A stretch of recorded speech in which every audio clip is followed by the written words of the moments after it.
Tudo certo? Tudo tranquilo? Olha só, nós estamos aqui em Criciúma, no EF Rocks, com vários palestrantes tocando sobre vários assuntos pertinentes à atividade profissional do personal trainer e também do profissional de educação física. E eu tenho o prazer aqui no Treino em Foco, representando o Treino em Foco, em entrevistar Cristiano Parente. Tudo bem? Tudo certo?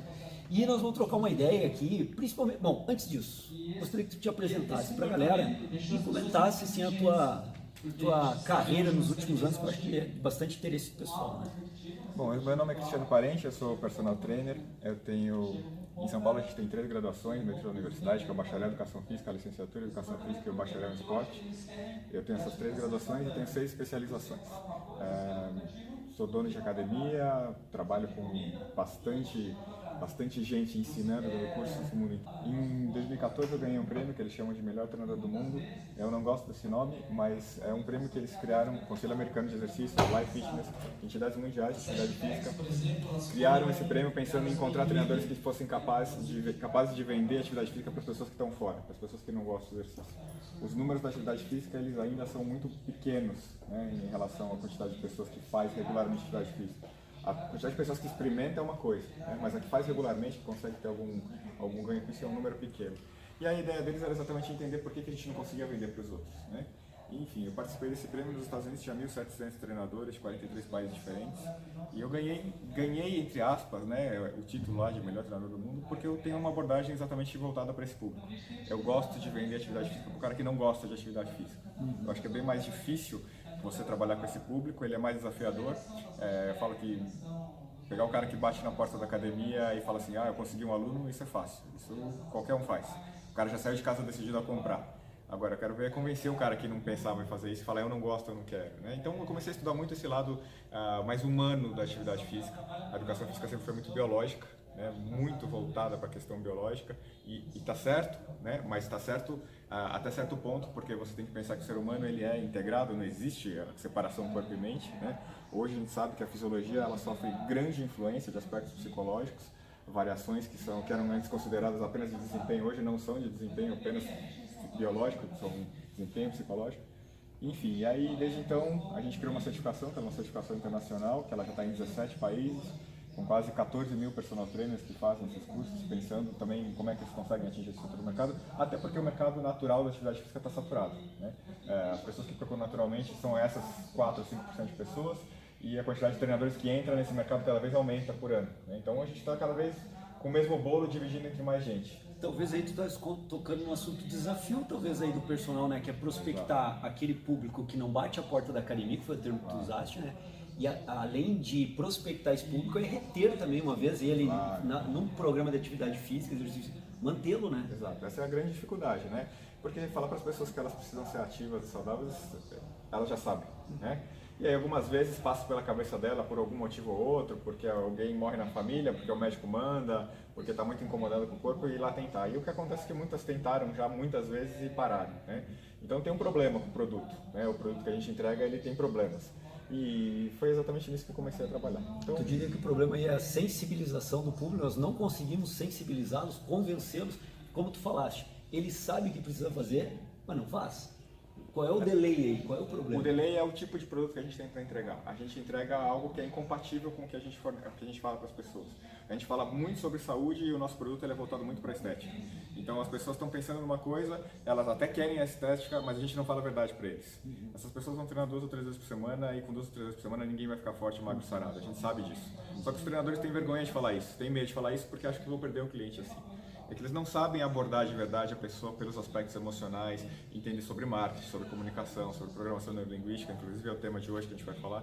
Então, tem uma série de outras ciências que estão em volta da atividade física que a gente não domina, que a gente que não colocam na nossa graduação e que a gente deixa de lado porque a gente gosta muito da parte biológica. Você gosta, eu gosto, a gente fica encantado com a parte biológica. E é a base, né? Tu tem que ter a base, essa base. mas essa é a base que todos têm que ter. Sim. Essa é o mínimo que um treinador tem que ter. Agora, lidar com variações emocionais, essa é muito mais ampla do que as variações biológicas, né? As biológicas já são incrivelmente amplas.